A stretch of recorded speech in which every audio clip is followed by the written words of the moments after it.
The PRC issue of the Lekang community in Arunachal Pradesh is a complex and deeply sensitive matter, intertwined with questions of indigenous rights, historical grievances, and socio-economic realities.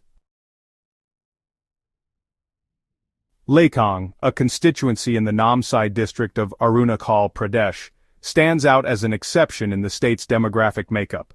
Unlike the rest of Arunachal, where tribal communities form the majority, Lekang has a predominantly non-tribal population. This population comprises various groups of Assamese origin, including Morans, Ahoms, Dioris, Adivasis, T-tribes, and others, who have been residing in the area for generations. The presence of these non-tribal communities in Lekang is rooted in historical circumstances. Many of these groups were displaced from their ancestral lands in Assam due to various factors, including natural disasters, ethnic conflicts, and economic hardships. They migrated to the Lekang area, which was then a sparsely populated region, and settled there, establishing their lives and livelihoods. The PRC question, a struggle for recognition. Despite residing in Lekang for generations, these non-tribal communities face significant challenges due to their lack of permanent resident certificates, or PRCs. Without PRCs, they are denied access to government jobs and educational institutions. They cannot own land or access bank loans, limiting their economic security. Additionally, they are excluded from many social welfare schemes.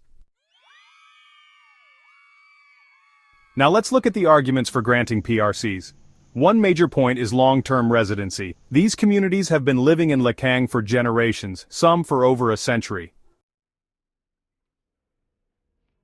They consider themselves sons of the soil and have contributed significantly to the region's economy and development.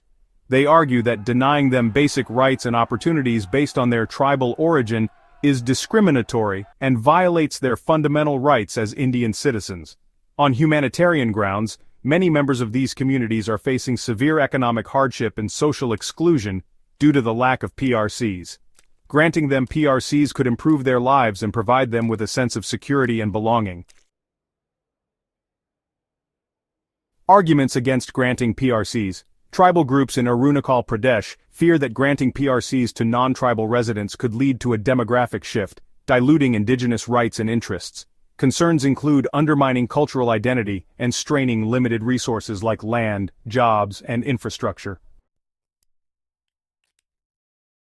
So, what could be the possible solutions? You're right, given the strong opposition from tribal groups, granting full PRC status to the non-tribal communities in Lekang might be politically impossible in the current climate. However, that doesn't mean the issue is unsolvable. Alternative solutions must be explored to address the genuine grievances and vulnerabilities of the non-tribal residents without compromising the concerns of the indigenous population. Here are some possible avenues. Alternative residency certificates, documents. Instead of PRCs, the government could consider issuing a different type of residency document specifically for the non-tribal communities of Lekang. This document could grant them similar benefits to PRCs, such as access to government jobs, perhaps with a quota system, educational institutions, and social welfare schemes, excluding land ownership rights. This would acknowledge their long-term residence and contributions while respecting tribal land rights. Instead of focusing on permanent residency, the emphasis could shift to domicile rights.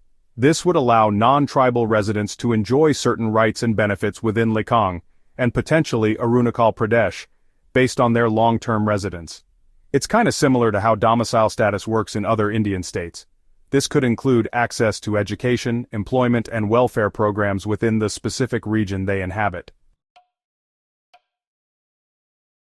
For the land issue, the government could facilitate long-term land lease agreements between tribal landowners and non-tribal residents. This would allow non-tribal communities to utilize land for agriculture or business purposes without owning it, respecting tribal ownership while providing economic opportunities. Cooperative farming models could also be explored, where both tribal and non-tribal communities work together on land owned by tribal groups.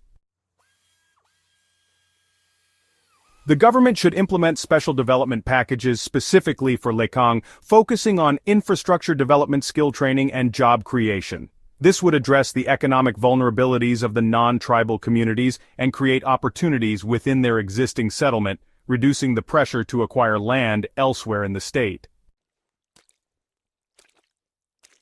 Ensuring adequate representation for the non-tribal communities in local governance bodies is crucial. This would give them a voice in decisions that affect their lives and allow them to advocate for their needs within the existing political framework. Promoting dialogue and understanding between tribal and non-tribal communities is vital. This could involve cultural exchange programs, joint initiatives for development, and platforms for addressing grievances and misconceptions. Building trust and fostering a sense of shared belonging is crucial for long-term harmony. Experts should examine the legal and constitutional implications of the various options, ensuring that any solution is both fair and legally sound. This could involve exploring existing legal frameworks in other states with similar demographic complexities. It's important to remember that any solution will require compromise and a willingness to understand the perspectives of all stakeholders. While granting full PRC status might be off the table, there are alternative ways to address the needs and concerns of the non-tribal communities in Lekang without jeopardizing the rights and interests of the indigenous population. The key lies in finding a balance that respects the unique history and demographics of Arunachal Pradesh while ensuring a just and equitable future for all its residents.